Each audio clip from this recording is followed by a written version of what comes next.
Yan, nililinis nila Kaloy. Tsaka ni Kay. Hello. Yung ano ni Papa. Uy, huwag matakpan, Kay.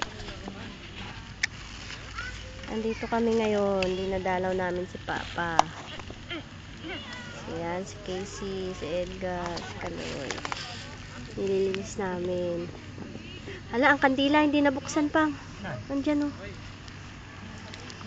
Mababasag yan, Kaya.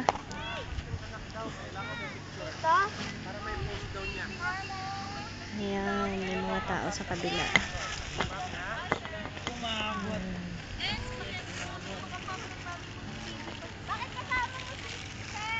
Matagal kami dito kasi kami lang nandito. Wala kami ibang kasama. Pwede kami magtagal. Yung ba padala ni Joy? So, magsisinday pa kami ng ano.